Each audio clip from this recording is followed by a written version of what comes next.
Sometimes I think that the different paths that men and women have gone on may boil down to watching, listening, and deciding that you want something different.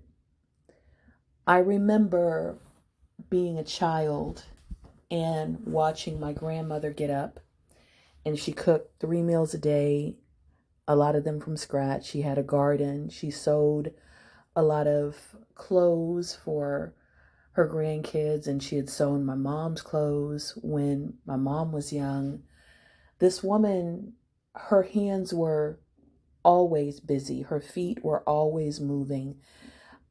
She would take maybe an hour or two during the day to watch her stories. Everybody who's in the Black community knows what the stories are. The soap operas, All My Children, Days of Our Lives and stuff like that. But then the rest of the day, from the time she got up till the time she went to bed, she was working. She was canning, cooking, cleaning, mending. She was inging. She was doing. And not only that, but caretaking for, sick relatives and sending, messages, calling to check up on people, doing things for the church, always going. And her husband, he paid all the bills. He went to work. He came home, and everything else was taken care of. The grocery shopping, the kids, everything else was taken care of.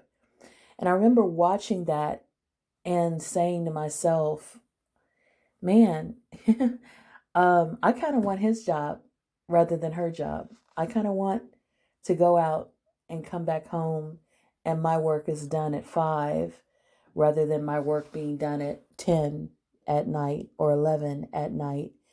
And, I don't necessarily see him appreciating this. He seems to feel like this is just normal. This is what happens.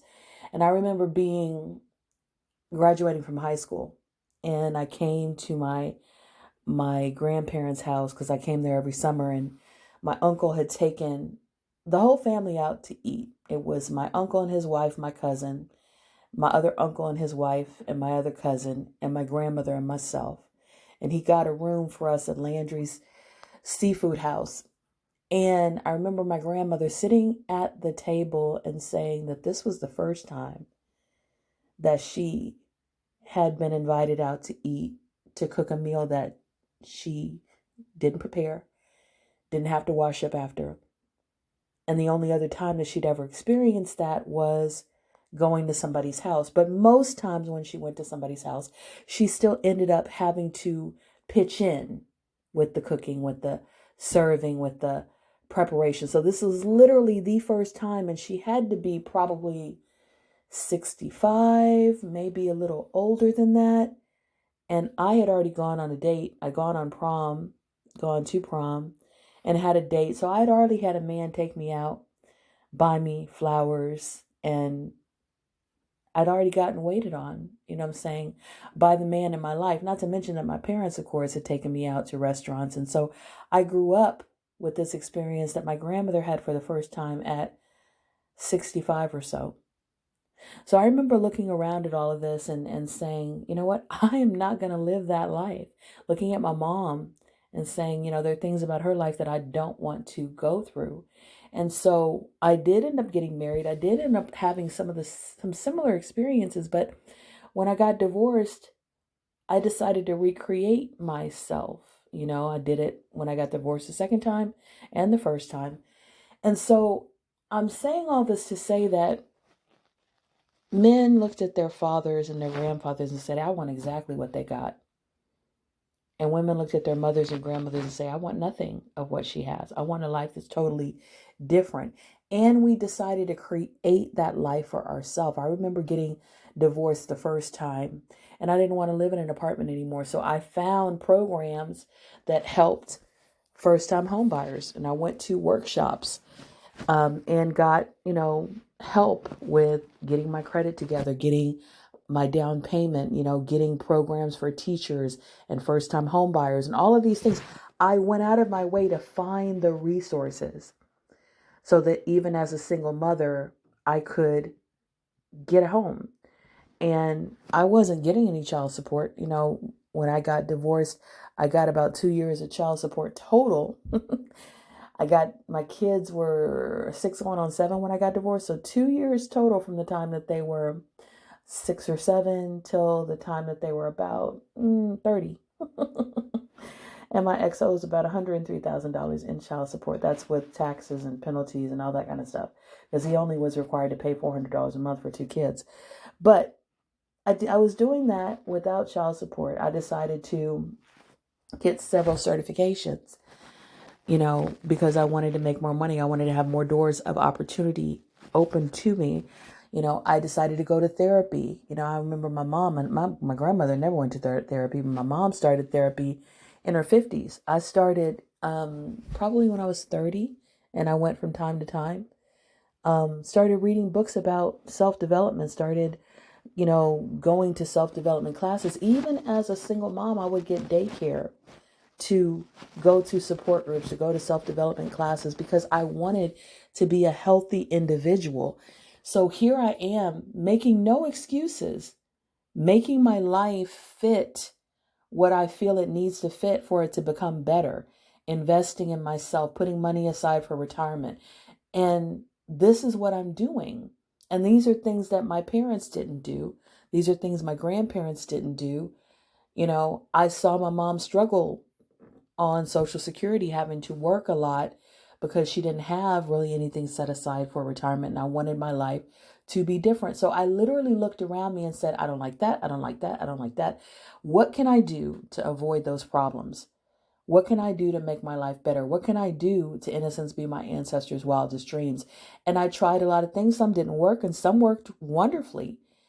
And the point I'm trying to make is I knew that if I wanted something different, I was going to have to work harder, sacrifice, make some different choices, go get some support, whether it's mental help, whether it was, certifications, whether it was support groups, whatever it was. I was going to have to network. I was going to have to make connections. I was going to have to get out of my comfort zone. I knew if I wanted something different, I had to be the one to do it. I wasn't looking for a man to build with. I wasn't looking for somebody to come and be my Prince Charming and save me. And so many times when I see men, it's, why doesn't a woman want to build with me? Like, build yourself. That's what a lot of women are doing. And that's why we don't want to build with you. Because if you don't have the motivation to do anything for yourself, then we don't want you kind of being a weight that we have to drag around, trying to teach you how to find resources and how to discipline yourself and how to push yourself, how to get out of your comfort zone. Because these are things we had to learn to do, even though society was not helping us many times and telling us not to and discouraging us and calling us all kind of names and all this stuff. We still put all that aside and decided to keep going. And so this idea that men can stay the same and have the lives that their grandfathers and fathers had is ridiculous, because women have had the opposite idea, that we wanted to change almost everything that we saw, and have a totally different and better life. And we were willing to invest in it. And I think that that's the difference. And I think that that's really at the heart of this so-called gender war, is that men want to pull things back to some nostalgic time for them, and women want to push things forward because they're moving forward and they're doing the things that are going to push them forward. And I think that that's, like I said, at the heart of this so-called gender war. Two opposing forces with two opposing agendas. And one is really looking for the oppression of the other, rather than trying to put out the work or put in the work that it takes to get what they want, which is a better life, right? And so I think we just have to call it like it is and just say, hey, if you want a better life, you got to work for it. You got to invest in yourself. You got to change. You got to move out of your comfort zone. You got to make better decisions. You have to get educated. You have to change your mindset. You have to start speaking to yourself differently, making goals, moving towards those goals. There's so many things you can do.